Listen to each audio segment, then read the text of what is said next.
implique un scénario dans lequel le trade-off, comme on dit en français, l'échange, le prix à payer pour ces 800 calories de chocolat, c'est ton fils qui se fait kidnapper, ta sœur, ton frère, peu importe. Tu ne vas pas les manger. Tu sauras résister. Donc, il faut accepter la violence de se dire je vais face à mon miroir et non, j'assume, je prends mes responsabilités, j'ai craqué sur ces 800 calories, j'aurais pu résister. J'aurais pu résister et c'est la vérité. Ça ne veut pas dire que vous allez résister à chaque fois, ça ne veut pas dire que vous allez réussir à chaque fois, ça veut dire que vous prenez vos responsabilités, vous vous faites violence et vous acceptez la réalité plutôt que de vous camoufler derrière des excuses qui sont illégitimes la plupart du temps. Tout le monde est capable de résister à 800 putains de calories de chocolat dans une situation extrême. La question, c'est est-ce que vous voulez vraiment perdre du poids au point d'en venir à des solutions extrêmes? Bonjour et bienvenue sur le podcast du rééquilibrage alimentaire. Je suis Maël Brosseau du site le-rééquilibrage-alimentaire.com et aujourd'hui, on se retrouve pour un podcast tourné dans des conditions absolument optimales. Non, cette chaise ne grince pas du tout. Non, l'angle de la vidéo n'est pas hasardeux pour une raison que l'on ne définira pas, comme potentiellement étant cette climatisation qui a coulé le long du mur et qui a fait des taches noires tout le long du mur, donc c'est absolument inexploitable. C'est la raison pour laquelle mon visage est dans la luminosité pour uniquement la moitié de celui-ci. À part ça, tout va bien. Ah oui, et bien sûr, ça serait moins drôle si j'avais pas un micro avec une autonomie de batterie extrêmement faible, ce qui fait que à tout moment, ça peut couper et je serais obligé de faire une pause d'une heure, de recharger le micro et de recommencer. Mis à part ça, aujourd'hui, vous écoutez le dernier podcast de l'année 2022, un podcast qui se professionnalise de mois en mois, d'année en année, comme vous avez pu le remarquer. L'émission a débuté en 2018, donc il y a quasiment 5 ans. Et il y a 5 ans, on avait un petit micro-cravate à quelque chose comme 10 balles. Aujourd'hui, on a 5 ans plus tard un micro-cravate qui doit coûter aux alentours de 30 balles. Évidemment, pendant une période intermédiaire qui est celle de 2020, 2021, 2022, quand j'étais finalement bloqué à cause de la grippe 19 à domicile à chaque fois, on avait quand même un semblant de qualité avec un micro professionnel. Mais bon, là, c'est reparti, on retourne aux sources, on retourne aux racines, on retourne à la base du podcast du rééquilibrage alimentaire avec une qualité proche du néant, mais des dizaines de milliers de personnes qui écoutent ce que j'ai à dire. Donc l'un dans l'autre, peut-être que le contenu compte plus que le contenant. Donc, dernier podcast de l'année 2022 et c'est assez dingue de dire ça tellement le temps semble s'être arrêté début 2020 avec la grippe 19. Quand on se replonge dans ce qu'était la normalité de nos vies il y a 3 ans pile poil comparé à tout ce qui s'est passé depuis, c'est absolument vertigineux. On va rentrer dans l'année 2023. Ça fait 3 ans que tout ce vacarme a commencé et c'est absolument dingue de dire qu'il y a 36 mois 3 années complètes qui se sont déroulées depuis, mais on aura l'occasion d'en reparler plus tard dans l'épisode. Alors pour être parfaitement franc avec vous, c'est le 3e podcast que j'essaye de faire depuis que je suis arrivé en Asie début octobre. Et pour ceux qui ne savent pas lire la date à laquelle a été publié cet épisode, on est début décembre. Donc j'en ai écrit un à 80% quand j'étais à Bangkok, puis je l'ai complètement supprimé. Donc l'épisode 91, version 1, qui était sur un sujet complètement différent, supprimé. J'ai écrit le brouillon d'un script quand j'étais au Vietnam la semaine dernière, puis je l'ai supprimé. Donc a priori, si vous écoutez celui-là, cette version du podcast, c'est que je suis allé au bout de celui-ci. Alors les autres n'ont pas vu le jour parce que c'était forcé. Mais alors véritablement forcé. J'écrivais ces podcasts parce qu'il fallait faire un épisode un peu pour combler le vide. Sauf que j'espère que vous prétendez à mieux que de combler le vide quand vous écoutez ces podcasts. Parce que quand je lis les commentaires sur Apple Podcast, si vous avez un iPhone, vous pouvez le faire aussi, j'entrevois l'idée selon laquelle certains de ces épisodes peuvent véritablement changer des vies. Et que si je me mettais à enregistrer juste pour combler le vide, eh bien, cette dimension de l'émission, eh bien, elle serait vouée finalement à disparaître. Également, l'autre jour, j'ai lu un commentaire et je vais faire l'entorse qui me demandaient pourquoi je lisais un texte dans les podcasts, pourquoi j'improvisais pas, pourquoi les filmer si c'est pour lire un texte. Il y a plusieurs réponses. Premièrement, je les filme et je les poste sur YouTube malgré le fait que je lise un texte, puisqu'il y a des gens qui ne sont pas du tout sur les plateformes de podcast, mais qui sont sur YouTube. Et ça ne change absolument rien de lancer la vidéo, de ne pas regarder, de juste garder l'audio et d'être sur YouTube. Puisque de toute façon, je ne monétise pas du tout les vidéos YouTube. Il n'y a pas de pub, vous n'êtes pas interrompu. Donc voilà. Et deuxième point, pourquoi je n'improvise pas les épisodes? Pourquoi je les écris de A à Z, le script entier, parfois des épisodes d'1 heure? Eh bien parce que j'ai fait un épisode, il me semble, un épisode 100% improvisé. Alors il n'y a pas de problème dans le contenu, c'est super, c'est intéressant, ça a plu aux gens. La problématique, c'est que l'épisode, il a duré quasiment 2 heures parce que quand je ne scripte pas mes informations, eh bien je prends toutes les tangentes possibles et inimaginables pour raconter des trucs, pour approfondir des sujets qui n'ont pas forcément besoin de l'être. Et donc, ce n'est pas tellement répétitif, mais c'est surtout ça part dans tous les sens, il n'y a pas de trame précise. Alors bien sûr, j'arrive à retomber sur mes pas avec le sujet principal grâce à finalement les années de pratique, mais dans l'écoute, il y a une quantité d'informations beaucoup trop consistante qui est indigeste pour la plupart des gens qui ne prennent pas de notes en fait quand ils écoutent un podcast. Alors quand je pars en improvisation complète, eh bien ça part dans tous les sens. Au final, je retombe sur mes pattes, mais ça fait toujours des épisodes, et je le sais, j'ai essayé plusieurs fois, ça fait toujours des épisodes qui durent 1h45, 2 heures, 2 heures et demie, parce que finalement ces épisodes, ils sont nourris par mon expérience de vie au quotidien. Et là, ça fait 2 mois que je n'ai pas fait d'épisode. En 2 mois, il s'est passé énormément de choses. Et donc en fait, à chaque fois que j'évoque une idée en rapport avec la perte de poids, l'alimentation, le sport, la discipline, la motivation, peu importe, à chaque fois que j'évoque une des idées, eh bien, je peux la schématiser ou la raconter sous l'angle d'expériences que j'ai expérimentées au fil des dernières semaines, des derniers mois. Et puisque là, j'ai voyagé, j'ai pris l'avion je ne sais pas combien de fois, je fais Thaïlande, Vietnam, Pattaya, Bangkok, Ho Chi Minh, et que j'arrête pas d'avoir de nouvelles expériences, eh bien à chaque fois, je peux alimenter les podcasts avec ces expériences. Et au bout d'un moment, je finis par raconter des histoires. Alors, certes, ça permet aux gens de mieux se souvenir d'un concept quand il est schématisé par une histoire réelle, parce que c'est comme ça, c'est le cerveau humain, on en reparlera peut-être un jour. Mais le problème, c'est que développer des axes narratifs divers et variés pendant un seul épisode, ça perd la plupart des gens et honnêtement, c'est compréhensible. Voici donc la raison pour laquelle je scripte mes épisodes, voici la raison pour laquelle j'écris mes épisodes. Et dans celui d'aujourd'hui, dans l'épisode 91, on va parler de 8 trucs qui vont transformer votre perte de poids ou pas. On va voir. Mais c'est l'idée de base, c'est 8 trucs qui vont transformer votre perte de poids pour l'année 2023 parce qu'il fallait un titre qui fait cliquer, mais on verra. Alors, pourquoi je dis transformer votre perte de poids ou pas? Ou pas parce que le seul moyen de transformer sa perte de poids, c'est de manger moins et de bouger plus. Super, merci Maël, fin 2022, pour perdre du poids, il faut être un déficit calorique, manger moins, bouger plus. Ça fait plusieurs jours que je vois en boucle la même vidéo sur les réseaux. Sur cette vidéo, c'est une dizaine de femmes obèses sur un plateau de télé anglais avec ce que je crois être une diététicienne ou une psychologue qui est donc là pour animer le débat et le présentateur qui est le seul homme sur le plateau. Elles expliquent toutes, une à une, les raisons qui les ont menées à cet état sans jamais mentionner le fait que de manger 5000 calories par jour, donc on les voit, il y a des caméramans qui les ont suivis dans leur vie. Elles mangent toutes pour la plupart 4500, 5000 calories par jour. Elles sont obèses morbides pour la plupart, donc ils font 150, 140, 160 kilos.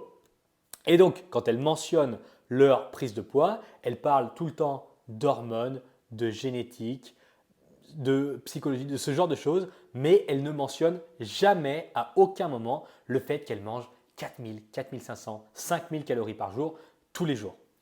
Donc, certes, les hormones, la génétique, ça peut avoir un niveau d'influence, mais qui ne justifie qu'un pourcentage faible de la situation. On va essayer de parler correctement quand même. Dans la vidéo, on voit une journée dans la vie de certaines d'entre elles, avec au bas mot 4000 calories. Donc, c'est 4000 calories qui sont montrées en vidéo. Donc, sans les caméras, c'est forcément plus. et donc un niveau de dépense énergétique proche de zéro. Pourquoi sans les caméras, c'est forcément plus? Parce que si ces femmes sont invitées dans une émission sur un plateau de télé dans lequel elles savent très bien que l'argument principal des détracteurs, ce sera « mais oui, mais tu as vu tout ce que tu manges, c'est normal que tu sois obèse », eh bien, elles vont faire un effort conscient pendant la journée où les caméras sont là pour manger moins de calories et des aliments de meilleure qualité que d'habitude. Donc, hors caméra et hors plateau télé, on peut facilement imaginer qu'il y a davantage de calories ingérées et des calories de moins bonne qualité en plus. Donc, sur les journées chez elles où elles sont filmées, elles mangent donc 4000 calories minimum, en réalité c'est probablement plus, un niveau de dépense énergétique proche de zéro, et ça c'est justifiable par le fait que le moindre effort lorsque l'on pèse 160 kg est absolument colossal en comparaison à quelqu'un qui en pèse deux fois ou qui en pèse 2 fois moins ou qui pèse 60 kg. La quantité d'effort à produire pour faire une activité physique ou même pas, ou juste une dépense énergétique classique de base comme se lever, aller marcher 5 minutes et revenir, c'est le jour et la nuit par rapport à quelqu'un qui pèse 100 kg de moins. Mais donc, on a beaucoup de calories ingérées, une dépense calorique proche de zéro et surtout une plainte constante sur la situation, comme si sans plaindre allait changer quoi que ce soit. Certes, ça demande beaucoup plus d'efforts de faire des activités basiques du quotidien quand on est obèse morbide. Oui, mais s'en plaindre constamment ne change absolument rien, mais on voit pendant tout le long de la vidéo qu'elles ne font que se plaindre de la situation constamment. Et donc, on retourne sur le plateau télé. La diététicienne commence à parler en disant à mon avis, la meilleure stratégie pour perdre du poids, et on sent bien qu'elle est un peu gênée parce qu'elle connaît la vérité, elle sait que ce qu'il faut faire, c'est manger moins, bouger plus, mais donc, elle essaye de prendre des virages avec des pincettes, etc. Et là, le présentateur la coupe et il dit « Eat less food and do more activities ». Dans la seconde où il dit ça, où il la coupe en disant, parce que la diététicienne commence à dire In my opinion, the best strategy to lose weight in your situation. On sent bien qu'elle prend des pincettes et qu'elle ne va pas dire la vérité, mais qu'elle va la maquiller ou essayer de la camoufler. Et il dit Eat less food and do more activities. Donc ça, c'est dans la vidéo originale. Et dans la seconde où il dit ça, les 10 nanas se mettent à lui hurler dessus en disant que c'est un con. Alors évidemment, quand on provoque une réaction émotionnelle aussi disproportionnée, c'est qu'on touche une part de réalité. Mais je vous parle de ça pour qu'on soit sur une base solide avant de commencer l'épisode, surtout si c'est la première fois que vous m'écoutez. Manger moins et bouger plus, c'est absolument réel. Il n'y a rien qui se soustrait à ça, rien du tout, et il n'y a jamais rien qui s'y soustraira. Sur cette émission, je m'adresse à un public d'adultes volontaires. Personne ne vous force à écouter ce que je raconte, personne ne vous force à maigrir, personne ne vous force à faire quoi que ce soit en vérité. Et surtout, personne ne va venir vous sauver et tout le monde s'en fout. Quand je vois la réaction des femmes sur le plateau de télé, je suis dépité. J'ai de la peine parce qu'atteindre un tel niveau de négation de la réalité ne peut pas être bon. Ça pousse à vivre dans un monde à double standard. Oui, les hormones et la génétique impactent parfois significativement la prise de gras et les difficultés à en éliminer. Mais c'est un non-sens complet que de dire que manger moins et bouger plus ne fonctionne pas. Le principe thermodynamique du déficit calorique est non négociable. Et j'en ai la preuve quotidiennement depuis 2 mois en Asie. J'étais à Bangkok, à Ho Chi Minh et à Pattaya. En 2 mois, les seuls obèses que j'ai vus étaient des étrangers. Je n'ai pas vu un seul Thaï obèse, pas un seul Vietnamien obèse sur les probablement dizaines de milliers de personnes que j'ai rencontrées et à qui j'ai prêté une attention modeste. Ok, quand je suis au resto, les seules personnes que je vois engloutir des milliers de calories sont les étrangers. Et, fruit du hasard ou pas, ceux que je vois engloutir véritablement 1500, 2000, 3000 calories par repas au restaurant, ce sont les étrangers obèses. Comme par hasard. Donc, ok les hormones, ok la génétique, mais quand une amie thaï veut aller dans son restaurant préféré, que j'accepte et qu'on finit dans un barbecue coréen où elle mange des légumes, des fruits de mer et du poisson pour un total de 500 calories maximum, eh bien il faut se rendre à l'évidence. À chaque fois que je mange avec des Thaïs ou des Vietnamiennes, elles mangent des légumes, du poisson, de la viande, des œufs, des fruits et du riz. Tout le temps, tout le temps, tout le temps, tout le temps. Quand on mange de la malbouffe, quand on va manger une pizza, c'est moi qui suis initiateur et qui dit oh, j'ai envie de manger une pizza, on va manger une pizza. À chaque fois que c'est les nanas qui demandent à ce qu'on aille manger, elles veulent toujours manger du poisson, des œufs, de la viande, du riz, des fruits, des légumes. C'est tout le temps la même chose. Jamais elles ne réclament à aller au fast-food ou aller manger des pizzas ou des burgers ou ce genre de trucs. Jamais. Jamais, ça fait 2 mois que je suis là. J'ai beaucoup d'amis ici, donc je suis allé manger au restaurant avec beaucoup d'amis et c'est toujours le même schéma. Donc, résultat, personne n'est obèse et peu importe la génétique, quand on bouffe du poisson et des légumes, on ne finit pas obèse, peu importe les hormones, peu importe la génétique. Est-ce que je suis en train de dire que tous les Occidentaux qui sont en surpoids ou obèses sont nuls et incapables de bouffer correctement? Sûrement pas. Est-ce que je dis qu'il est complètement débile d'amoindrir à zéro l'impact de l'alimentation sur le surpoids et l'obésité? Oui. Alors, quand je parle de 8 trucs à connaître absolument pour maigrir en 2023, je précise avant tout que pour perdre du poids, il est absolument indispensable d'être en déficit calorique, qu'adopter un plan alimentaire adapté à ses besoins réels n'est pas de la science-fiction pour éliminer du gras et que peu importe sa génétique ou ses hormones, le manger moins et bouger plus fonctionne systématiquement. Et si non, eh bien c'est juste que vous n'avez pas assez mangé moins ou que vous n'avez pas assez bougé plus. Et là-dedans, il faut chercher à savoir qui veut votre bien. Parce que je le veux. Et vouloir le bien de quelqu'un, c'est très souvent le bousculer pour le forcer à exploiter son potentiel. En l'occurrence, quand j'entends des hypocrites dire « mais tu ne peux rien faire, c'est génétique, c'est les hormones, tu ne peux pas maigrir, c'est pas ta faute », eh bien ça me fait vriller. Il y a quelques semaines, un ami s'est séparé de sa copine. Pendant une soirée, il s'est fait monter la tête par plusieurs potes qui expliquaient à quel point il est génial et qu'elle ne le méritait pas ou autre connerie dans le genre. Bref, exactement ce qu'il voulait entendre dans ce moment-là. Ne prendre aucune responsabilité, remettre toutes les responsabilités sur son ex-copine, dire que tout était sa faute et que lui est parfait et que c'est elle la méchante dans l'histoire. Il s'est fait monter la tête par des idiots pendant toute une soirée qui le caressaient dans le sens du poil. Le lendemain, on a mangé ensemble. Et je lui ai expliqué par A plus B pourquoi 99% de l'échec de son couple était de sa faute et pourquoi sa copine aurait dû se barrer depuis longtemps. C'est ce que je lui ai dit. Et maintenant, qui est le meilleur ami dans l'histoire? À court terme, il l'a mal pris. 2 semaines plus tard, il m'a appelé pour me remercier pendant 20 minutes. Je n'ai jamais confiance en les gens complaisants qui me disent ce que je veux entendre. Alors ne laissez pas votre jugement être altéré par les émotions.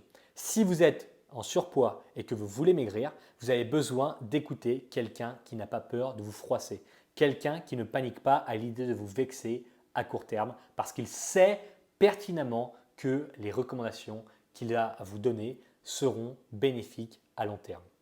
Et pour ça, il ne faut pas avoir peur de froisser, de vexer à court terme. Cela étant dit, les âmes les plus sensibles ayant quitté l'épisode, on va commencer avec le premier truc à savoir pour maigrir en 2023. Numéro 1, la routine d'habitude. C'est probablement l'élément le plus sous-coté pour la perte de poids, mais aussi pour la vie en règle générale. Si vous avez un objectif, vous devez le décomposer en actions que vous décomposez. Non, pardon, vous devez le décomposer en actions que vous décomposez en habitudes quotidiennes que vous incluez dans une routine. Par exemple, si votre objectif est d'avoir un sommeil de qualité optimale, les actions seraient s'exposer au soleil le plus rapidement possible après s'être levé, ne pas boire de café dans les 2 heures qui suivent le réveil pour laisser la régulation hormonale se faire, avoir une activité physique, arrêter de boire du café vers 14 heures, couper les lumières intenses du domicile vers 21 heures, mettre la chambre à bonne température et se coucher tous les soirs à la même heure. Et partant de là, vous pouvez définir des habitudes qui vous permettront d'accomplir ces actions avec un minimum de friction tous les jours. Et on va directement le faire pour la perte de poids.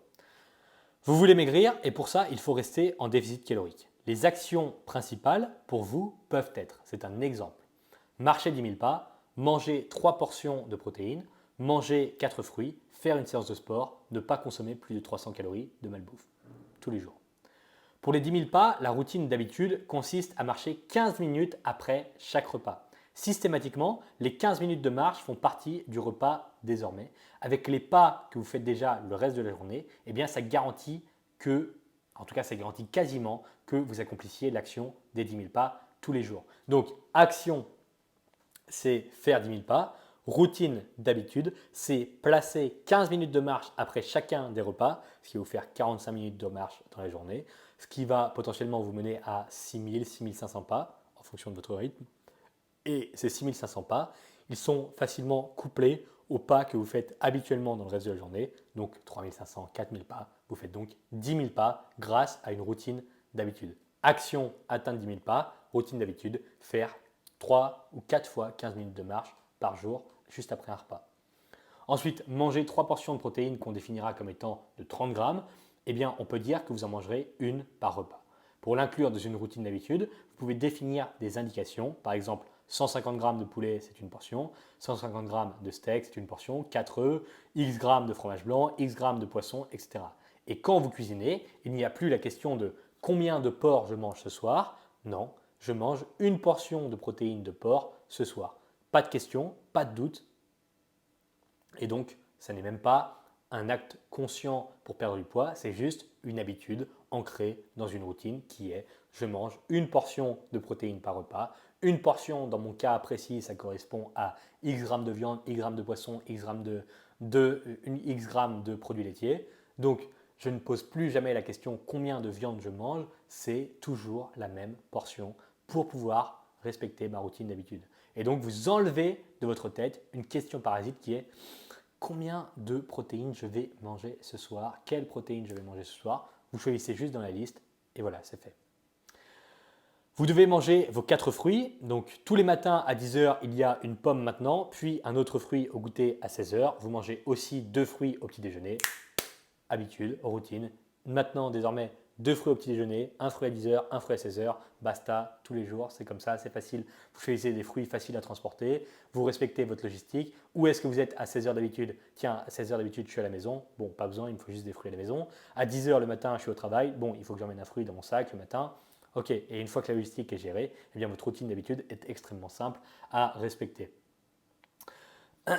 Et vous faites pareil avec tout ce qui peut être automatisé. Si une action récurrente pour votre perte de poids est automatisée au sein d'une routine d'habitude, les chances pour que vous continuiez à l'appliquer à long terme sont énormes. Et puisque vous êtes le reflet de vos habitudes, pour ne pas rechuter après votre perte de poids, mieux vaut faire en sorte qu'une majorité des actions que vous avez entreprises pour maigrir restent une fois que vous avez fini la phase de perte de poids et que vous entrez dans une phase de stabilisation, de pérennisation. Et on ne se rend pas compte de l'importance de la routine d'habitude tant que l'on n'en a pas eu une sérieuse et tant qu'on ne l'a pas perdue. Alors évidemment, ça dépend des profils psychologiques, mais le confort mental qu'apporte une routine d'habitude adaptée est absolument délirant. Et surtout, ce que vous êtes capable d'accomplir avec un minimum d'effort lorsque vous avez en place une routine d'habitude, c'est absolument fou. Si j'arrive à être aussi productif sur mon boulot en Roumanie, c'est parce que ma vie est réglée comme une horloge. Même heure de réveil, même petit déjeuner, même heure à l'entraînement, même déjeuner, tous les jours. Tous les jours, c'est tous les jours la même chose. Du réveil jusqu'à 16 h, tout est toujours pareil. Alors pas le contenu du travail évidemment, je n'écris pas le même podcast tous les jours, je n'enregistre pas le même podcast tous les jours, je n'écris pas les mêmes mails tous les jours, je ne réponds pas aux mêmes questions tous les jours. Pas le fruit du travail, mais toute la routine d'habitude qui encadre de moment du réveil jusqu'à 16 h, tout est toujours réglé de la même façon. Oui, je mange toujours le même petit déjeuner parce que ça couvre mes besoins micronutritionnels et macronutritionnels. Oui, je mange tous les jours le même déjeuner parce que ça couvre mes besoins micronutritionnels et macronutritionnels. Oui, je vais toujours à la même heure à l'entraînement. Oui, je me lève toujours à la même heure parce que tout ça est parfaitement réglé et tout ça est adapté à mon profil psychologique et à la façon dont je veux gérer ma vie. Donc, les habitudes sont toujours les mêmes, pas le contenu de travail. Et ensuite, c'est de l'improvisation. Peut-être que je vais au théâtre avec ma copine à 19h, à 20h. C'est possible. Peut-être que je vais manger au restaurant avec des amis. Peut-être que je vais prendre un cours de piano. Peut-être que je vais à un entraînement de sport de combat à 19h. Peut-être que je vais lire un livre. Peut-être que je vais jouer au tennis. Tout ça, de 16h à 22h, ça change. Mais le reste de la journée est scellé par une routine d'habitude qui a la priorité sur tout le reste. Et on pourrait croire, mais c'est horrible, tous les jours se ressemblent. Eh bien, dans les études psychologiques, on se rend compte que c'est justement l'idéal. Quand le futur est prédictible dans une certaine mesure, eh bien, c'est l'idéal. Parce que je ne suis pas du tout stressé, je ne m'ennuie pas, je suis en pleine forme, etc. Et grâce à cette discipline qui tient ma routine 10 heures par jour, eh bien, j'ai carte blanche complète pour le reste de la journée. Et c'est absolument parfait sur le plan psychologique et sur le plan physique. Et depuis que je suis arrivé en Asie, tout ça a foutu le camp. Je change de ville, d'appartement, de lieu de travail, de restaurant régulièrement. Je me couche à des heures différentes. Techniquement, je suis dans un lieu où les gens partent en vacances, mais en pratique, je suis 3 à 4 fois plus stressé qu'à Bucarest par l'absence de routine précise et j'ai 2 ou 3 fois plus d'émotions négatives au quotidien quand je suis en Asie. Alors avoir cet élément routinier structurant est primordial quand un objectif est défini et que des actions répétables sont nécessaires pour l'atteindre. Donc voilà le premier truc qui est, je répète, une routine d'habitude. Si vous n'en avez pas, vous passez à côté probablement du meilleur hack pour perdre du poids en faisant le moins d'efforts possible. Deuxième truc numéro 2, rendre des comptes. Si nous n'avions jamais de compte à rendre, on ne ferait pas grand-chose. C'est le câblage humain qui nous pousse à supporter le moins de contraintes possibles en relation au plaisir que l'on peut obtenir.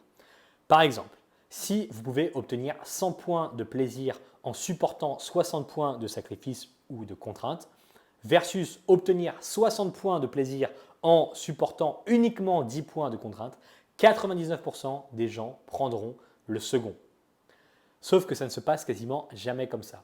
La vie est plutôt équilibrée sur ce plan et en général, il y a un égal niveau de sacrifice à faire pour obtenir la satisfaction d'un objectif atteint. En l'occurrence, pour la perte de poids, la perte de poids n'est pas un truc facile pour vous et vous avez un grand niveau de contrainte à vous imposer pour y parvenir.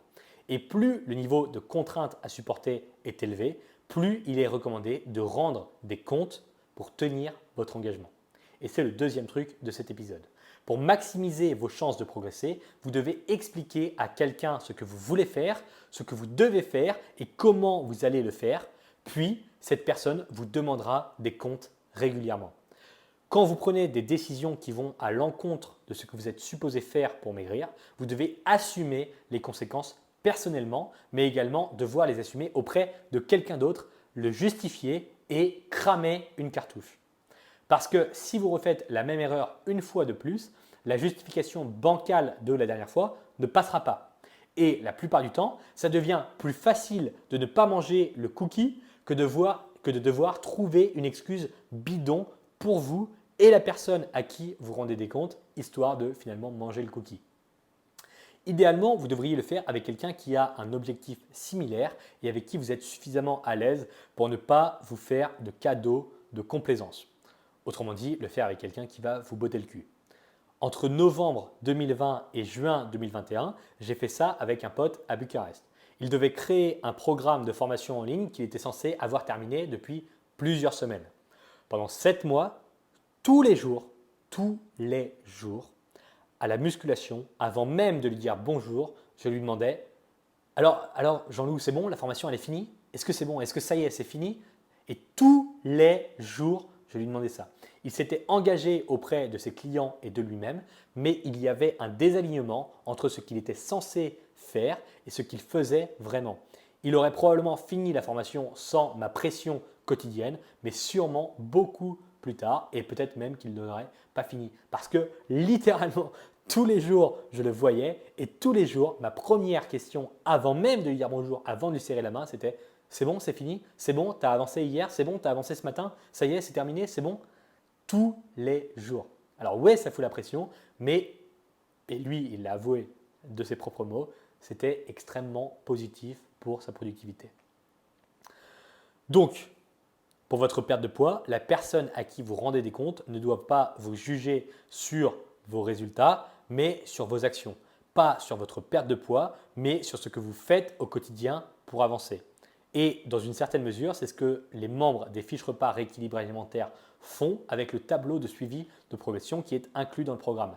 Ils se rendent des comptes à eux-mêmes avec le système, donc c'est un programme dans le programme, qui permet de garantir vos progrès et les cases que l'on coche quotidiennement en fonction de ce qu'ils ont accompli ou non. C'est une autre façon, c'est une façon alternative de se rendre des comptes à soi-même et de confronter la réalité si vous n'avez personne à qui rendre de compte ou si vous n'avez pas d'amis ou quelqu'un de votre famille qui est prêt à le faire. Troisième truc de cet épisode, avoir une stratégie.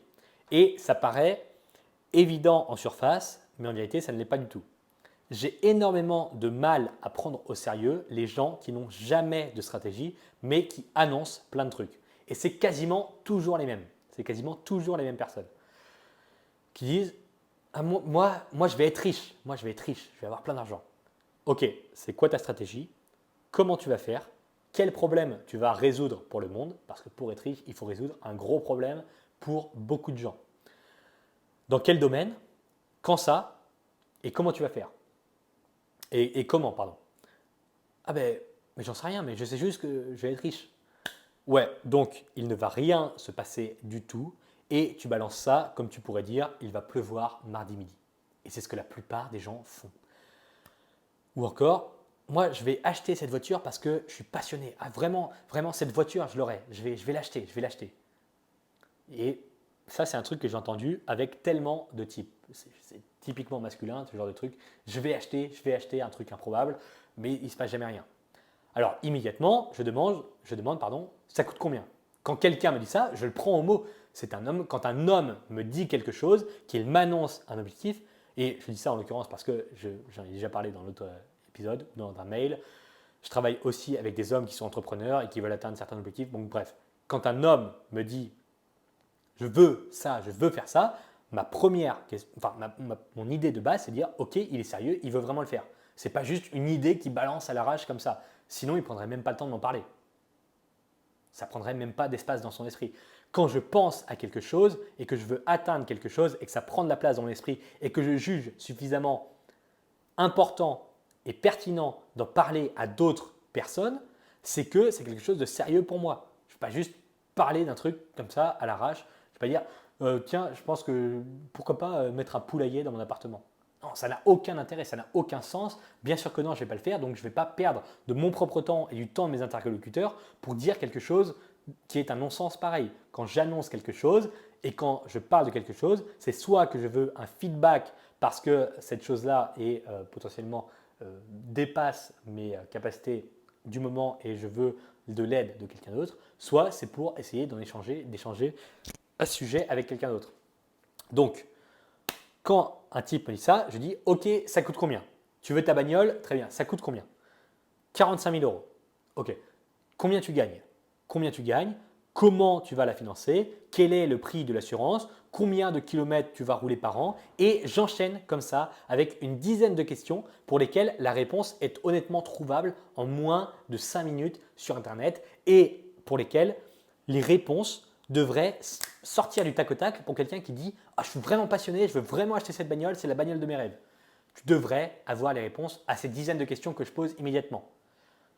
Et putain, à chaque fois, la réponse de merde, c'est « Non mais c'est juste mon rêve, c'est juste mon rêve, ne me parle pas d'assurance et de prix de l'essence et de consommation, non c'est juste mon rêve ».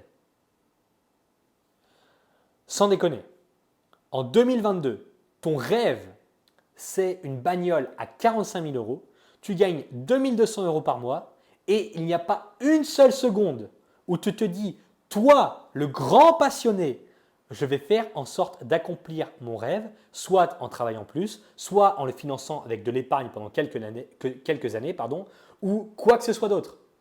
Non, c'est des conneries, tu n'es ni passionné, tu n'en rêves pas, c'est juste une connerie, un truc dont tu aimes parler pour te faire mousser ou pour je ne sais quelle raison, pour te faire bien voir parce que cette bagnole, c'est prestigieux, je ne sais pas quoi, et tu dis que tu en rêves. J'allais un peu abuser sur mon langage, donc je me calme, c'est juste que c'est extrêmement frustrant. Donc non, c'est des conneries, tu n'es pas passionné, tu n'en rêves pas de stratégie, pas de plan, donc je n'y crois pas. Et avec la perte de poids, c'est exactement le même putain de scénario. Je vais maigrir. Ok, super. Pourquoi? Parce que j'en ai marre de mettre ces fringues, je me sens mal dans mon corps, je veux que le regard des autres change, etc. Putain, bravo, tu sais pourquoi tu veux le faire. C'est déjà bien. Sans déconner, c'est déjà bien de savoir mettre des mots sur cet objectif. Maintenant, quelle est ta stratégie pour maigrir? Quelle est ta stratégie pour perdre du poids? Eh bien, manger moins de malbouffe, faire un peu plus attention à ce que je mange, manger un peu plus de légumes, voilà. Et faire du sport aussi. Je vais à la salle de sport maintenant. Ok, mais ça n'est pas une stratégie. Et sauf que c'est ce que 90-95% des gens qui veulent maigrir font. Je vais juste manger moins de malbouffe, faire un peu plus de sport, manger plus de légumes. Putain, comme si 90% des gens qui essayaient de faire ça comme ça, en essayant de manger un peu moins, en essayant de faire un peu plus de sport, n'échouaient pas à leur perte de poids. Ça n'est pas une stratégie, ça n'est pas précis ni quantifiable. Combien de moins? Combien de malbouffe en moins? 100 calories par semaine? 100 calories par jour? 300 calories par jour? 600 calories par jour? Combien de légumes en plus tu vas manger? Une carotte en plus par semaine? Combien de sport tu vas faire? Qu'est-ce qui va changer de façon précise et quantifiable que tu peux suivre dans une progression actionnable? Combien de calories il te faut pour perdre du poids? Qu'est-ce que tu vas manger à midi? Est-ce que tu vas faire du sport? Quel sport? Combien de fois par semaine? Pourquoi ce sport? Quels fruits tu manges? Est-ce que tu peux manger au resto? Si oui, quand tu vas au resto, qu'est-ce que tu fais? Comment tu agis? Qu'est-ce que tu commandes? Comment tu n'exploses pas tes besoins caloriques? C'est l'embrouille totale. Sauf que ça, ce sont juste des questions théoriques que je pose. Toutes ces questions vont très rapidement devenir pratiques quand tu seras lancé dans ta perte de poids et qu'il faudra y répondre en agissant correctement pour tenir les progrès. Ne tâtonnez pas, vous ne devez pas forcément avoir réponse à tout dès le premier jour, mais il vous faut une stratégie globale et fiable avant de vous lancer. Savoir quoi manger, à quoi ressemble la structure de vos repas, quelle quantité choisir, combien de fois par jour, comment gérer la faim, être capable de couvrir précisément les 20% d'actions qui vont apporter 80% de vos résultats. Il vous faut une stratégie initiale pour maigrir et ne pas tâtonner parce que sinon vous allez être démotivé, vous allez abandonner dès qu'il y aura un blocage, une question à laquelle vous ne savez pas répondre, une difficulté que vous ne savez pas surmonter vous-même. Alors qu'avec une stratégie, tout ou presque est anticipé à l'avance et c'est comme ça que l'on progresse sérieusement. Alors si vous n'avez toujours pas ça, si vous n'avez toujours pas les réponses à ces questions, qu'est-ce que je dois manger, combien de calories je dois manger, à quoi ressemble la structure de mes repas, quelle quantité je choisis, etc. Si vous n'avez pas les réponses à tout ça, c'est normal que vous ne progressiez pas efficacement. Alors soit vous réécoutez les épisodes du podcast dans lesquels j'en parle en détail, soit vous commencez maintenant à vous servir des fiches repas rééquilibrage alimentaire en allant à l'adresse www.rééquilibrage sans accent-alimentaire.com/fiches. Alors, quatrième truc, avant que la batterie, on prie tous ensemble pour que la batterie du micro-cravate tienne. Quatrième truc, c'est être totalement engagé. Votre apparence physique est un reflet relativement fiable de vos petites actions quotidiennes. Et votre apparence physique n'est pas définie par les actions que vous voulez comptabiliser. Ce n'est pas comme si je disais à voix haute « Hop, hop, je viens de faire du sport, je veux que ça compte pour mon physique. Hop, je viens de bouffer 2 pizzas, je ne veux pas que ça compte pour mon physique. Hop, je n'ai pas dormi de la nuit, je ne veux pas que ça se voit sur mon visage. » Vous savez très bien que ça ne fonctionne pas comme ça, mais la plupart des gens agissent comme si ça fonctionnait comme ça. La perte de poids, ça n'est pas un jour sur deux ou bien uniquement quand ça vous arrange. Le truc est quotidien. Oui, chaque calorie compte. Oui, chaque action compte, mais ça n'a pas à vous rendre fou. Au contraire. Être totalement engagé, ça veut dire prendre la responsabilité de ses actes. Quand j'écrivais mon livre, j'ai décidé d'en faire une priorité absolue et de m'engager complètement. Je sortais beaucoup moins, je ne buvais plus du tout d'alcool, je travaillais plus. Parce que je savais que chaque action comptait. Si je suis bourré le samedi soir, je sais très bien que les sessions d'écriture de lundi, mardi et mercredi vont être moins bonnes que prévu. Donc, je me responsabilise. Je sais que chaque action compte en l'occurrence. Pour la perte de poids, ça implique d'adopter un raisonnement action-conséquence. Est-ce que c'est interdit de boire de l'alcool pour maigrir? Non. Est-ce que ça aura des conséquences? Oui. Est-ce que j'accepte de les assumer? Si la réponse est non, je vais me plaindre pendant 3 jours parce que je n'ai pas réussi à perdre de poids ou parce que je fais un peu plus de rétention d'eau, eh bien, dans ce cas, je ne bois pas et c'est réglé. Point barre, action, conséquence. Est-ce que cette action va influencer négativement ma perte de poids? Oui. Est-ce que j'en suis conscient et j'accepte de le faire quand même? Oui. Ok, je le fais. Est-ce que cette action va influencer négativement ma perte de poids? Oui. Est-ce que je suis prêt à assumer pleinement les conséquences sans m'en plaindre et en prenant la responsabilité d'adapter mes actions dans les jours suivants pour contrecarrer les effets négatifs de cette première action? Est-ce que je vais le faire? Oui. Eh bien, dans ce cas, je le fais. Mais je prends les responsabilités et je ne me plains pas pendant 3 jours parce que j'ai fait une action qui a apporté des conséquences absolument logiques et prévisibles en disant oh, le monde est injuste, ma génétique, mes hormones, etc. Non, action, conséquence. Et la plupart des gens sous-estiment largement les conséquences de leurs propres actions. Et c'est juste parce qu'en fait, c'est un confort psychologique. Donc, c'est à vous de payer l'addition. Se plaindre de son physique n'est jamais qu'un appel à la compassion. Ça n'a aucun autre intérêt. Ça peut être un appel à votre propre compassion ou à celle d'autrui, mais ça ne sert à rien d'autre. Je ne dis pas que la compassion sert à rien, ce n'est pas du tout ce que je dis. Ce que je dis, c'est que se plaindre de son physique, ça n'est qu'un appel à la compassion. Ça ne veut pas dire que c'est négatif. Ça veut dire que c'est l'unique fonction de la plainte physique. Se plaindre d'avoir pris 2 kilos ne changera absolument rien sur la balance. Ça ne changera pas votre génétique potentiellement désavantageuse, ça n'éliminera pas la malbouffe d'hier midi, ça ne vous poussera pas à faire plus d'efforts, ça entretient une attitude négative. Hier soir, j'avais hyper mal au cervical pendant que j'étais en bateau avec mes potes à Pattaya, on revenait de Koh Larn, l'île juste en face de Pattaya. Quand on est arrivé au port, j'ai juste dit, je rentre, je vais me coucher. Alors, mes amis me disent, mais pourquoi? Allez, on sort ce soir, on va faire la fête, machin. Non, j'ai mal au cervical.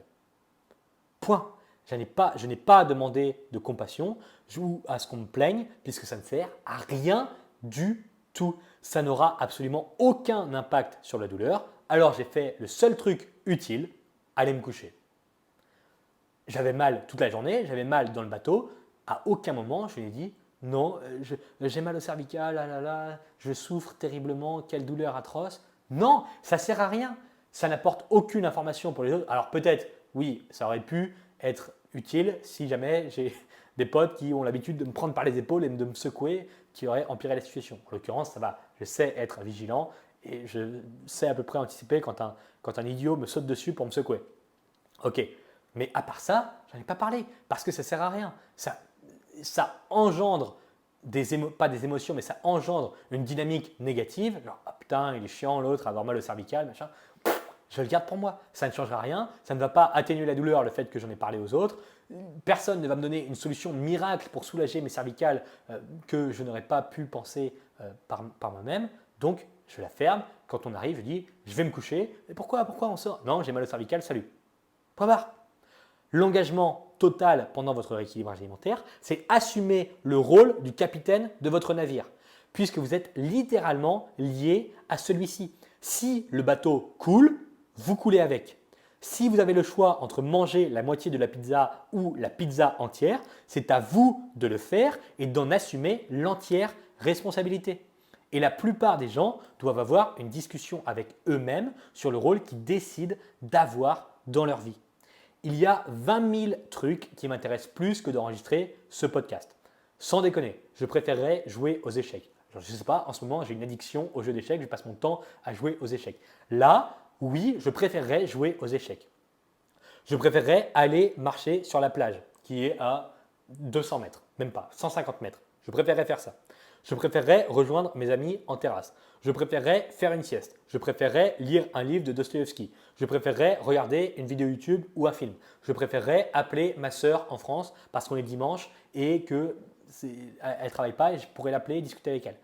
Aujourd'hui, c'est mon anniversaire. Quelle heure il est? Il est 16h05.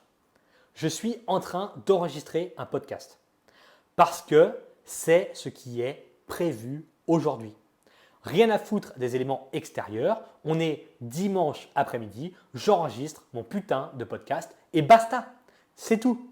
Donc, je sais bien que c'est difficile de refuser le tiramisu de Mémé, mais le tiramisu de Mémé, personne ne va le refuser à votre place. Personne ne va porter les 34 kilos de surpoids à votre place. Personne ne va se mettre à vous parler comme si vous faisiez 34 kilos de moins juste parce que vous le demandez poliment. C'est terrible, mais c'est la vie. C'est comme ça. Imaginez que je vous démarre l'enregistrement du podcast en disant « Bon voilà, épisode 91, je devais parler de ça et ça et ça, mais il y a un nouveau jeu vidéo trop bien qui est sorti. Du coup, je n'ai pas écrit l'épisode. Alors, mettez 5 étoiles et dites-moi que je ferai mieux la prochaine fois, s'il vous plaît. Je vous demande gentiment, je vous demande poliment, soyez un peu sympa avec moi. J'ai vraiment envie de jouer aux jeux vidéo. Je sais, vous avez cliqué sur l'épisode pour entendre des conseils, mais putain, j'ai trop la flemme, j'ai pas envie. J'ai pas envie d'assumer les conséquences non plus. Donc, allez, mettez 5 étoiles. Vous allez dire, et vous allez vous dire, et à raison, que le type se fout de votre gueule. Et vous auriez raison. Bien sûr, c'est du foutage de gueule. Dans ce cas, autant ne rien faire et ne pas sortir le podcast. Et ouais, et c'est la même chose pour maigrir. Si vous dites sur tous les toits que c'est parti, que vous faites une perte de poids, mais que vous vous engagez à 50% dans les trucs, autant ne même pas y aller. Autant ne même pas y aller. Si vous faites un prêt à la banque et vous dites que vous vous engagez à en rembourser 50%, ça ne marchera pas. Vous n'aurez pas le prêt. Si vous vous pointez et vous dites voilà, 150 000 euros, ouais, faut que je rembourse combien? 600 euros tous les mois? Ouais, 300, je pense que je peux faire 300. Et vous croyez que vous allez signer votre contrat et que ça va marcher? Non, ça ne marchera pas, c'est 100% d'engagement. Vous faites un prêt, vous engagez à rembourser 600 putains d'euros par mois et c'est comme ça. Et c'est l'engagement total. Et si vous êtes désengagé, vous allez avoir des problèmes. C'est comme ça. Si vous dites à votre mari que vous serez fidèle 50% de l'année, ça ne marchera pas. Si à l'église, vous dites je m'engage à être fidèle, bon, mauvais moment, etc., vous dites ouais, 50%. 50% de l'année, les 6 premiers mois de l'année, je suis fidèle. Ok, ça ne marchera pas. Si vous dites à votre patron que vous allez bosser 50% du temps de travail, ça ne marchera pas. Si vous essayez de maigrir en étant engagé dans 50% de vos actions, ça ne marchera pas non plus. Et c'est logique. Engagement total, vous faites all in. Ça ne veut pas dire que vous serez parfait 100% du temps, mais vous devez donner votre maximum 100% du temps. Numéro 5, cinquième truc, accepter d'être violent envers soi-même. Bon, le cinquième truc, j'aurais aussi pu le nommer, ne pas attendre que Maël soit violent avec moi avant de le faire. Alors, pas de violence physique ou mentale, juste violent de réalisme.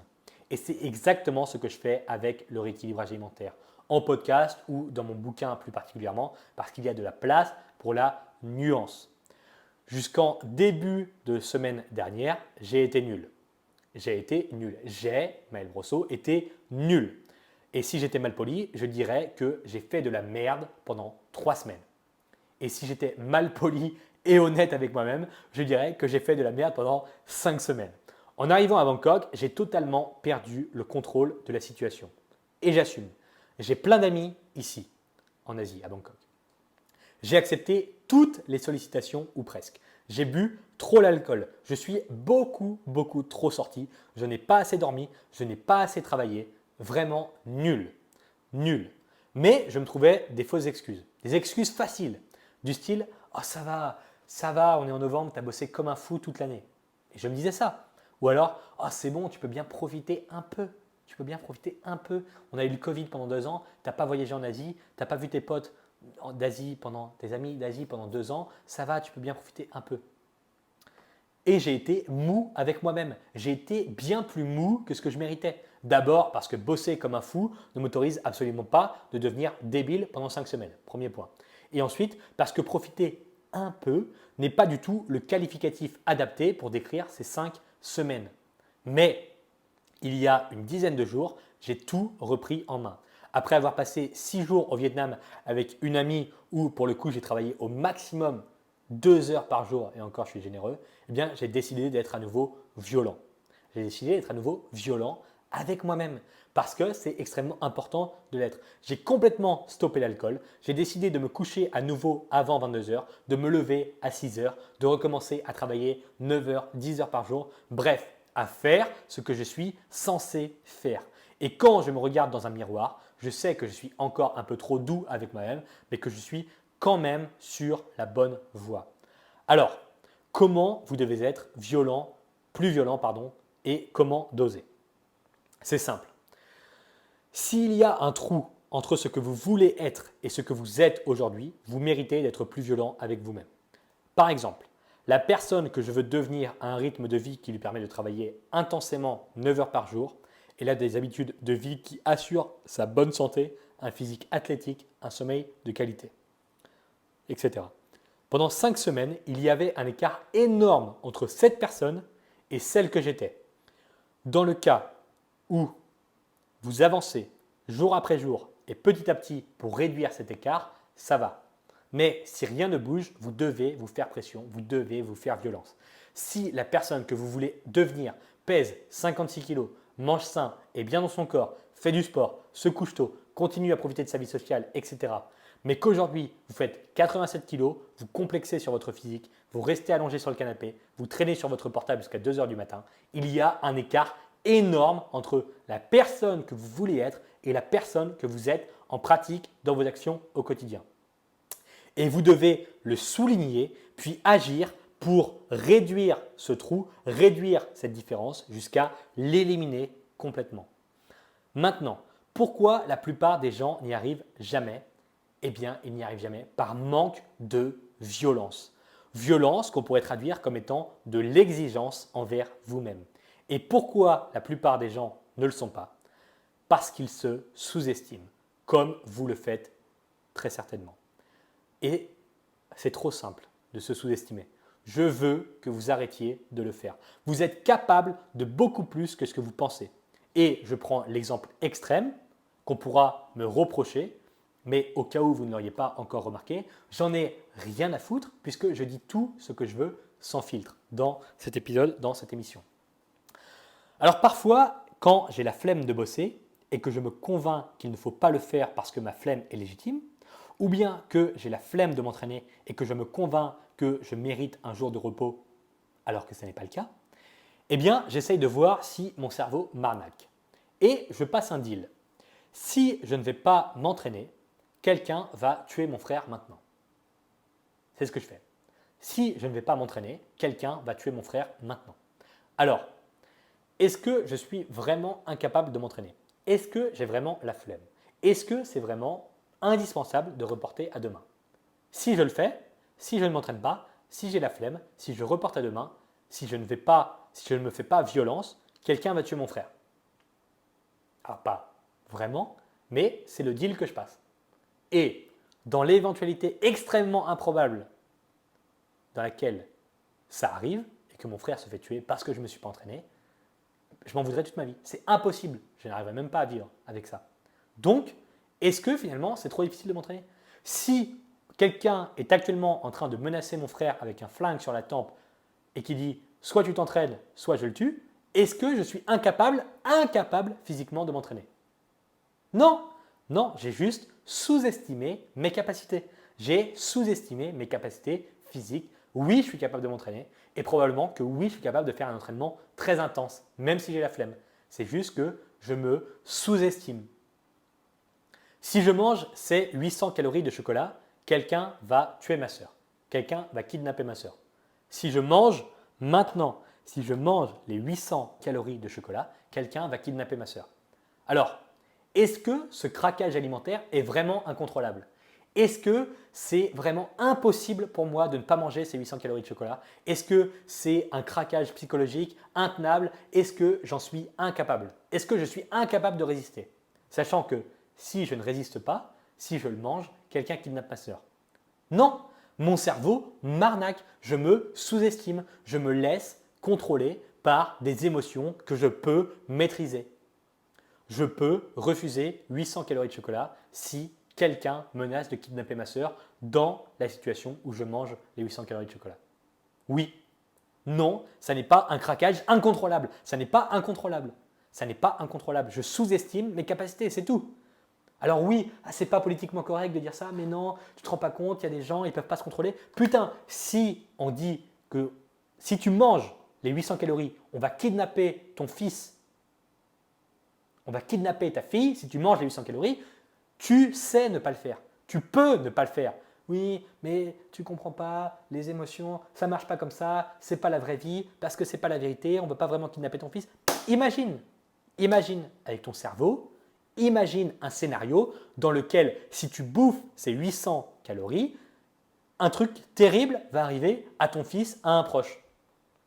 C'est un scénario, c'est imaginaire. On imagine, on se pose la question. Évidemment que ça n'est pas réel. On essaye de voir si c'est une arnaque que vous essayez de vous vendre à vous-même. Et dans 99,999999% des cas, c'est une putain d'arnaque de dire non, c'est incontrôlable, je suis incapable de résister à ces 800 calories de chocolat. C'est faux, tu te sous-estimes. Oui, des fois, ça va arriver, tu vas craquer, mais si tu impliques un scénario dans lequel le trade-off, comme on dit en français, l'échange, le prix à payer pour ces 800 calories de chocolat, c'est ton fils qui se fait kidnapper, ta sœur, ton frère, peu importe. Tu ne vas pas les manger, tu sauras résister. Donc, il faut accepter la violence de se dire je vais face à mon miroir et non, j'assume, je prends mes responsabilités, j'ai craqué sur ces 800 calories, j'aurais pu résister. J'aurais pu résister et c'est la vérité. Ça ne veut pas dire que vous allez résister à chaque fois, ça ne veut pas dire que vous allez réussir à chaque fois, ça veut dire que vous prenez vos responsabilités, vous vous faites violence et vous acceptez la réalité plutôt que de vous camoufler derrière des excuses qui sont illégitimes la plupart du temps. Tout le monde est capable de résister à 800 putains de calories de chocolat dans une situation extrême. La question, c'est est-ce que vous voulez vraiment perdre du poids au point d'en venir à des solutions extrêmes? Évidemment, on est humain, donc faillible, mais se faire violence, c'est réaliser les supercheries que votre cerveau vous vend pour justifier la flemme ou le confort. Et en 2023, un paquet de gens vont devoir se faire violence pour maigrir une bonne fois pour toutes. C'était le 5e truc. 6e point. Savoir se récompenser. 6e truc pour maigrir en 2023. Le 6e truc peut sembler en opposition directe avec le point précédent, mais en vérité, ça ne l'est pas du tout. Le délai de gratification dans la perte de poids est énorme. Si vous commencez à faire des efforts maintenant, il y aura un décalage de 2 ou 3 semaines entre l'action de production et les fruits de ce travail. Parce que l'oxydation du gras est un processus lent et qui réclame de la constance pour devenir visuellement remarquable. Savoir se récompenser, ça implique en vérité de récompenser vos actions. Et c'est lié au point suivant. Avec le rééquilibrage alimentaire, j'ai longtemps et très souvent fait cette connerie et je la fais encore d'ailleurs pour vous prouver à quel point c'est difficile, pour vous prouver à quel point que je mets ma peau en jeu.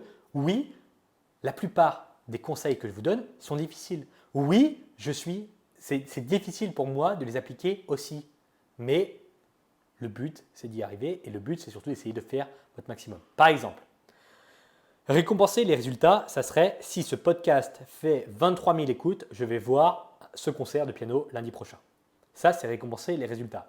Récompenser les actions, ce serait si j'enregistre et que je publie 2 épisodes avant fin novembre, je vais voir ce concert de piano. En récompensant les résultats, vous n'avez pas 100% d'influence sur le résultat. Pardon.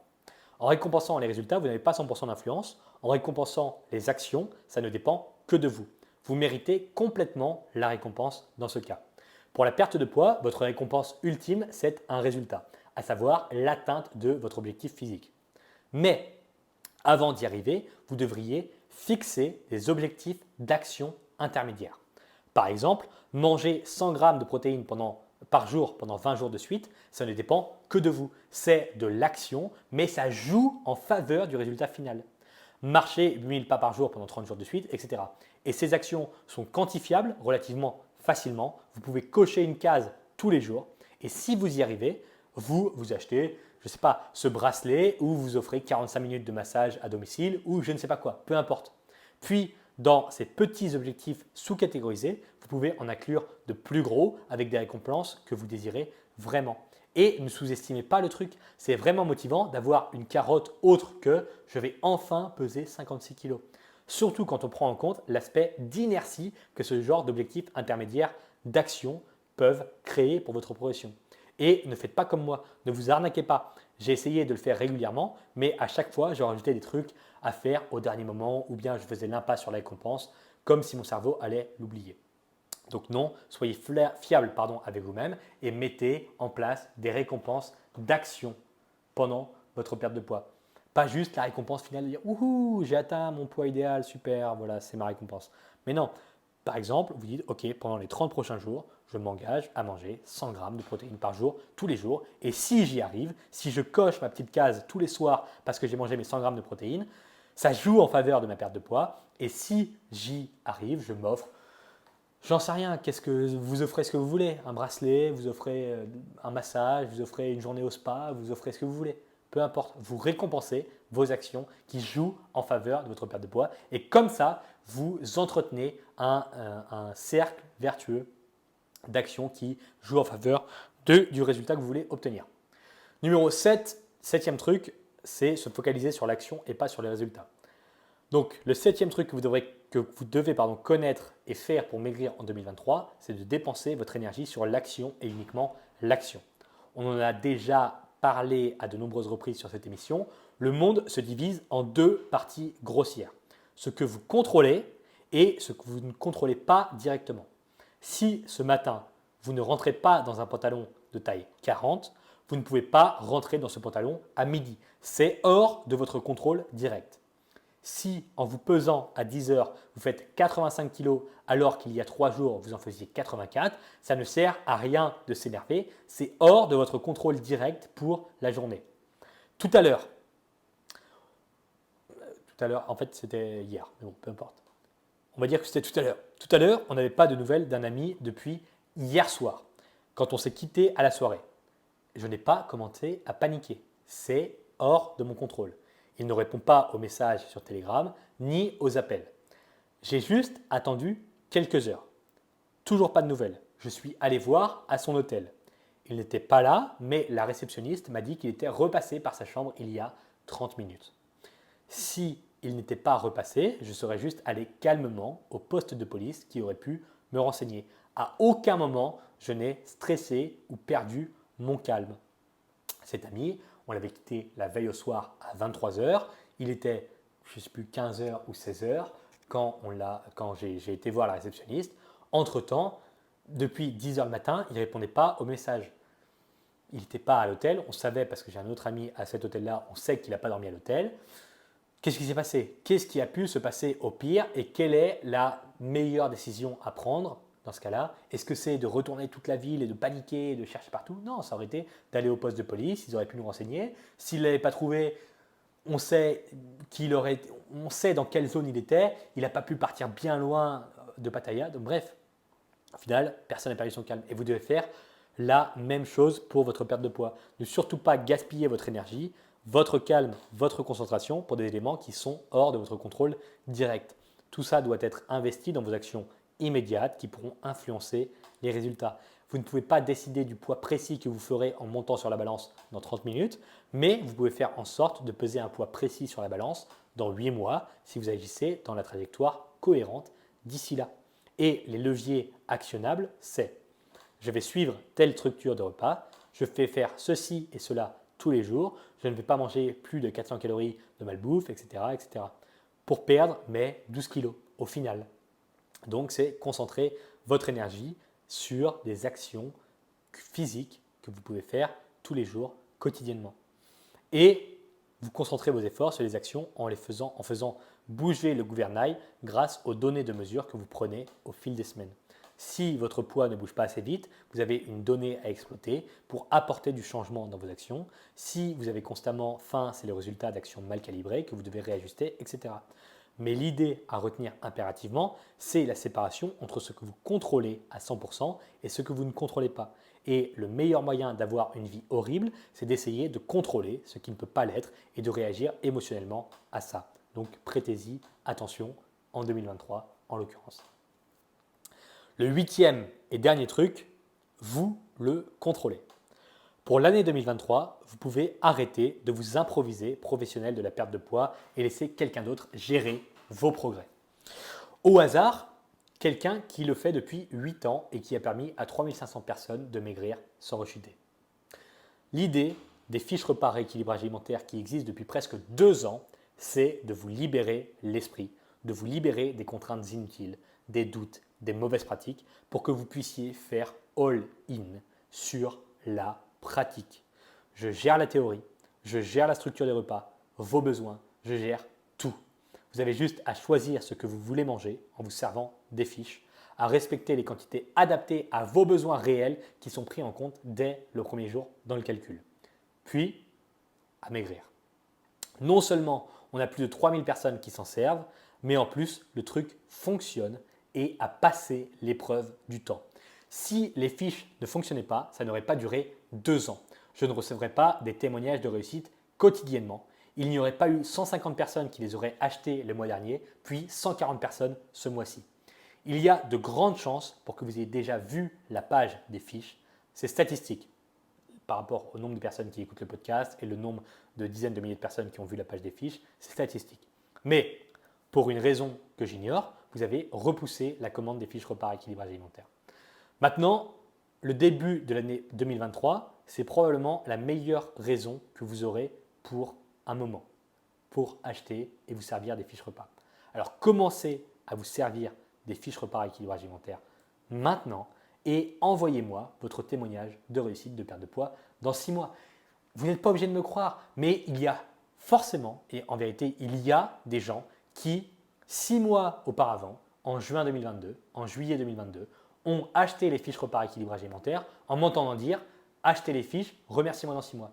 Et ces gens-là, la semaine dernière, il y a 15 jours, il y a 3 semaines, il y a 1 mois, m'ont envoyé un message pour me dire « merci Maël pour les fiches repas équilibrage alimentaire, j'ai perdu 12 kilos sans frustration ». C'est comme ça. Alors, vous pouvez repousser autant que vous voulez. En vérité, ça ne change pas grand-chose. Simplement, il y a 3000 personnes qui se sont servis des fiches repas rééquilibrage alimentaire. J'ai reçu des centaines et des centaines de témoignages de personnes qui ont maigri sans rechuter, sans devenir dingue, sans se prendre la tête avec les fiches repas rééquilibrage alimentaire, sans compter les calories. Vous voulez attendre 5 mois, 6 mois, 7 mois de plus, comme vous voulez. La vérité, c'est que vous êtes en train d'écouter ce podcast jusqu'au bout et que vous avez probablement écouté beaucoup de mes podcasts jusqu'au bout. Vous dites, putain, le type est cohérent dans ce qu'il raconte depuis toutes ces années. Depuis 5 ans que vous écoutez le podcast, peut-être pas 5 ans, 4 ans, 3 ans. Si vous êtes encore en train d'écouter les podcasts après tout ce temps, c'est qu'a priori, il vous faut plus que de la théorie, plus que des podcasts. Il vous faut des actions applicables, des recommandations précises, adaptées à votre profil, axées sur la pratique au quotidien. Et c'est précisément ce qui se trouve au sein des fiches repas équilibrage alimentaire. Donc pour commencer à vous en servir, rendez-vous sur la page www.rééquilibrage-alimentaire.com/fiche avec un S. À un moment, il n'y a plus vraiment d'arguments. On l'a vu dans le podcast. Si vous n'avez pas de stratégie dans laquelle vous faites 100% confiance, s'il vous reste des questions parasites qui tournent en boucle, si vous ne savez pas quoi manger, en quelle quantité, si vous voulez des indications claires et précises véritablement adaptées à votre situation, si vous voulez manger selon vos goûts et vos envies sans avoir besoin de compter les calories, les fiches sont là pour ça. Il y a autant de membres parce que le truc change vraiment la vie. À l'heure où il y a 6 millions d'applications smartphones ou je ne sais quel programme pour maigrir, la simplicité et la facilité d'utilisation des fiches repas détruit tout ça. Pour que la perte de poids soit durable, il faut que le niveau d'effort à fournir pour progresser soit minime. Et c'est le pari des fiches et c'est la raison pour laquelle autant de gens s'en servent. Elles ont été prouvées et éprouvées après 2 années entières. Vous le savez sûrement, le tarif d'accès aux fiches repas augmente régulièrement à mesure que j'ajoute du contenu. Donc, en les obtenant maintenant, vous avez la garantie de les acheter au prix le plus faible disponible parce que dans 3 mois, le prix sera plus cher, dans 6 mois, le prix sera plus cher, etc. Parce que je passe mon temps à ajouter du contenu, donc le tarif augmente et c'est normal. Le lien, c'est toujours le même, c'est www.rééquilibrage sans accent-alimentaire.com/FICHES fiche. Je vous retrouve immédiatement de l'autre côté dans l'espace membre ou bien dans un prochain épisode si vous considérez que votre stratégie est meilleure que les fiches repas et que vous n'en avez pas besoin, ça vous regarde, vous avez peut-être raison. Voilà, allez, à bientôt.